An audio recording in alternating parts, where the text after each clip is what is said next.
Hello students, William James पे ये चौथा क्लास है और आप लोगों को आज हम ये दे रहे हैं। इस लेक्चर को ये उनकी जीवनी से संबंधित है और किस तरह के का व्यक्तित्व था उनका। मैंने तीसरे क्लास में उनकी एक पुस्तक प्रिंसिपल्स ऑफ साइकोलॉजी के बारे में बात की, जो 2 साल के मुआहदे के लिए ली गई थी, लेकिन 12 सालों में 1878 में जो मुआहदा हुआ वो 1890 में जाके पुस्तक छपी, प्रिंसिपल्स ऑफ साइकोलॉजी। यहाँ हम बात करेंगे कि जेम्स प्रोफेसर के रूप में एक टीचर की शख्सियत के हैसियत से वो बहुत ही मशहूर शिक्षक और बहुत ही इफ़ेक्टिव टीचर वो साबित हो रहे थे और उनको बहुत ज़्यादा शिक्षक पद प्रदान किया गया था और प्रोफेसर के पद पर हुई और जेम्स की ख्याति बढ़ती जा रही थी। 1880 ईस्वी में उनको दर्शन शास्त्र का प्रोफेसर बना के उनको प्रमोशन दिया गया। दर्शन शास्त्र का, पहले फिजियोलॉजी में थे, फिर फिलॉसफी में उनको दर्शन शास्त्र का प्रोफेसर बनाया गया और वो उनकी पदोन्नति कर दी गई। देखिए, यहाँ पे हम थोड़ा सा तज़किरा एबिंगहॉस का भी करेंगे, क्योंकि मनोविज्ञान के जन्म के बाद कुछ लोग ऐसे भी आए जो अपने मनोविज्ञानी खुद को नहीं कहते थे, लेकिन उनके जितने भी काम हो रहे थे वो सब के सब उसी क्षेत्र में हो रहे थे। तो यहाँ पे हम एक व्यक्ति जो और महान था और बहुत ही बड़ा काम उसने किया और आप उसको जानती भी हैं, पहले भी आपने पार्ट 1 में भी उनके क्रियाओं को पढ़ा है, उनके जो योगदान थे मनोविज्ञान में उसके संबंध में आपने पढ़ा है। जैसे एबिंगहॉस, आप उसको एबिंगहॉस को तो 1850 से 1909 उनका है। ये गॉल्टन से जेम्स से छोटे थे और 1885 ईस्वी में 1880 में उनकी पदोन्नति हुई थी जेम्स की। और यहाँ पे बर्लिन विश्वविद्यालय में एबिंगहॉस को उनके स्मरण संबंधी, मेमोरी से रिलेटेड अनुपम अनुसंधानों को मान्यता दी गई, देते हुए उन्हें शिक्षक पद प्रदान किया गया। कहाँ? बर्लिन विश्वविद्यालय में। तो ये एक बहुत बड़ी घटना थी और मेमोरी के फील्ड में उन्होंने काम किया था, जिसको बहुत ज़्यादा सराहा गया और उन्होंने 2300 पदों का निर्माण किया था। ये तो आपको भी हमने पहले भी पढ़ाया। 1885 ईस्वी में विलियम जेम्स दर्शन शास्त्र के प्रोफेसर बना दिए गए, पदोन्नति करके उनका प्रोफेसर, और उसमें जो है विलियम जेम्स को दर्शन शास्त्र का प्रोफेसर बना दिया गया। और इसी वर्ष एबिंगहॉस की युग प्रतिवर्तक किताब, युग प्रवर्तक, ये जो युग प्रवर्तक कहते हैं कि जो टाइम को चेंज कर दे, उनकी किताब एक छपी, ऑन मेमोरी बुक उनकी 1885 में छपी। और ये बहुत ही मील का पत्थर साबित होना जिसको कहते हैं, मेमोरी के फील्ड में इस किताब का जोड़ा नहीं था। मेमोरी यानी स्मरण के फील्ड में प्रकाशित हुई। जेम्स के प्रसंग में एबिंगहॉस की चर्चा हम क्यों कर रहे हैं, इस बात को भी हम लोगों को थोड़ा देखना पड़ेगा। जिस समय अमेरिका में महान दर्शन शास्त्री जेम्स मनोविज्ञान पढ़े बिना अप्रयोगात्मक मनोविज्ञान को तेजी से बढ़ा रहे थे, उसी समय जर्मनी में एबिंगहॉस मनोविज्ञान से असंबद्ध रहते हुए, उनका कोई रिलेशन साइकोलॉजी से नहीं था, असंबद्ध रहते हुए भी शुद्ध प्रयोगात्मक मनोविज्ञान की ठोस बुनियाद रख रहे थे। देखिए, ये लोग साइकोलॉजिस्ट नहीं थे, साइकोलॉजी के इसमें काम कर रहे थे। एक अप्रयोगी था, जेम्स अप्रयोगी थे, उन्होंने साइकोलॉजी को कभी भी प्रयोगात्मक मनोविज्ञान मानने की बात नहीं कही थी।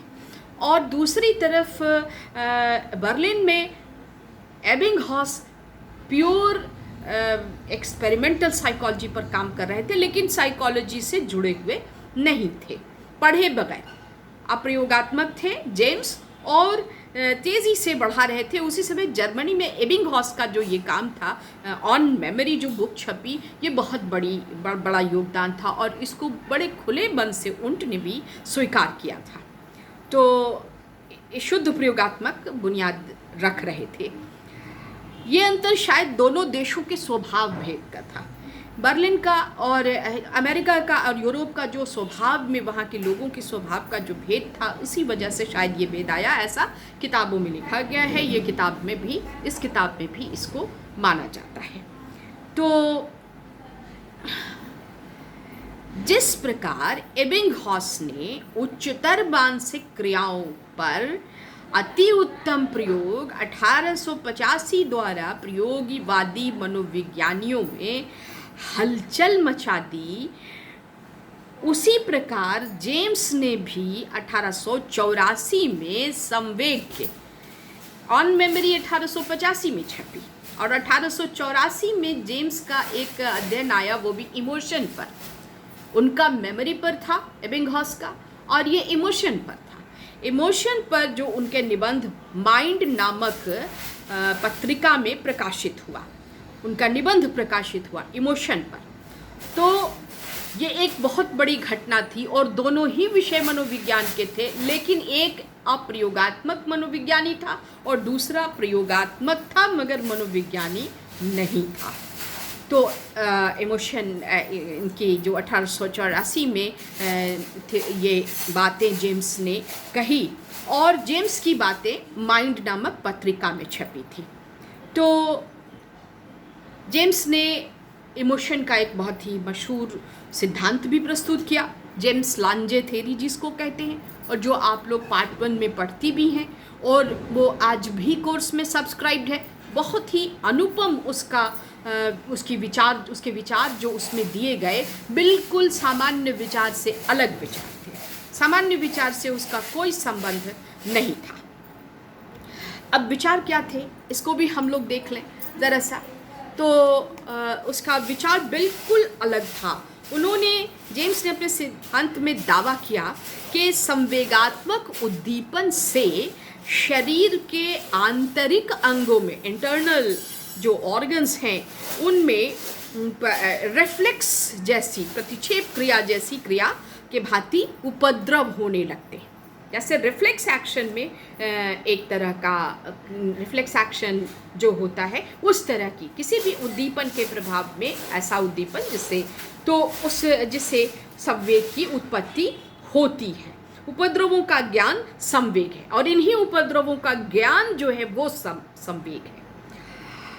दूसरे शब्दों में, संवेग में पहले शारीरिक उपद्रव होते हैं और तब उन्हीं उपद्रवों के अनुरूप संवेगात्मक अनुभव होते हैं। यानी जेम्स कह रहे थे कि उपद्रव पहले होते हैं शरीर में, जस्ट लाइक रिफ्लेक्स एक्शन, और तब उन उपद्रवों का अनुभव जो है वही संवेग है।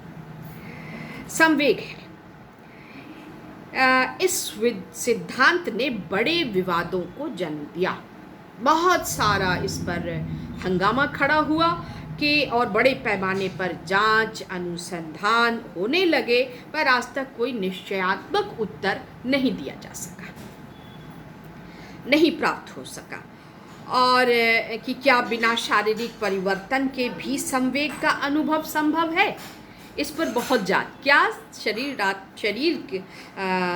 बिना शारीरिक परिवर्तनों के भी संवेग का अनुभव संभव है? 1889 में जेम्स को मनोविज्ञान का प्रोफेसर बनाया गया। नाउ 1860s से वो काम कर रहे थे, और 1880s में जाके लगभग 20 वर्षों का 1869 में ही उनको इस तरफ रुझान पैदा हो गया था। 1869 में वो मेडिकल की डिग्री लेके आए थे, और उसके बाद से ही उनका ये सारी चीज़ें, बहुत सारी डिग्री लेके आए। 69 and 70, यस 1869 में तो उन्होंने इस डिग्री को प्राप्त किया था, लेकिन 1889 में उनको प्रोफेसर पद दिया गया मनोविज्ञान का। जेम्स 1878 की मुआहिदा वाली बुक जो है वो 1890 में छपी, जो मैंने पिछले इसमें इस बुक के छपने में पूरा 12 साल लगा, और इसका नाम प्रिंसिपल्स ऑफ साइकोलॉजी है। ये तो मैंने पिछले टॉक में ही आप लोगों को बताया। और इस पुस्तक की जितनी भी विशेषता थी मैंने आप लोगों से आपसे इसको पूरी तरह से शेयर किया है। और इस अपनी पुस्तक की जो बुराई उन्होंने की थी, जो मैंने पिछले वीडियो में आप लोगों से शेयर किया, तो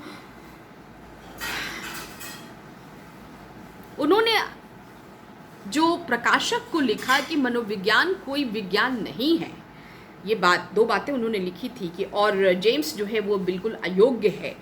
तो लेकिन अपनी पुस्तक में एक जगह उन्होंने लिखा था कि मनोविज्ञान मानसिक जीवन का विज्ञान है, ये बात लिखी थी उन्होंने। लेकिन अपने लेटर में, चूँकि बहुत ज़्यादा टाइम मुझे ऐसा लगता है ऐसा कहीं पर मैंने अभी तक देखा नहीं, पढ़ रही हूँ, हो सकता है कहीं मिल भी जाए, ये लाइन मेरी टैली भी कर जाए किसी क्रिटिक से। लेकिन प्रिंसिपल्स में पहली पंक्ति, प्रिंसिपल उसकी पंक्ति प्रतियों में एवं अथवा अवस्थाओं दोनों का, तो साइकोलॉजी, मनोविज्ञान मानसिक जीवन का विज्ञान है, उसकी प्रतीतियों एवं अवस्थाओं दोनों का। प्रतीतियों, psychology is the science of mental life, both of their phenomena and their conditions. ये जेम्स खुद कहते हैं। Psychology is the science, I repeat it, psychology is the science of mental life, both of their phenomena and their conditions. तो ये बातें James खुद कहते हैं, लेकिन खेद प्रकट कर रहे थे शायद, इसलिए अपने प्रकाशक को उन्होंने लिखा कि जेम्स एक अयोग्य व्यक्ति है और साइकोलॉजी कोई विज्ञान तो है ही नहीं। तो ये बातें बहुत बड़ापा उनका शो करती हैं।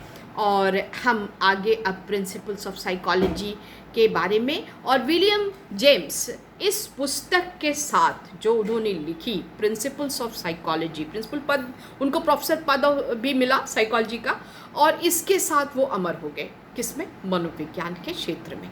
उसके बाद उनसे किसी भी प्रकार का कोई भी वो साइकोलॉजी के लिए बिल्कुल अमिट छाप छोड़ गए, और साइकोलॉजी को बहुत ज़्यादा योगदान वहाँ से उनका शुरू हो गया। और वहीं से 1890 के बाद से ही उनके जो 1889 में जो प्रोफेसर पद मिला, उसके बाद खुल के साइकोलॉजी के लिए काम करने लगे।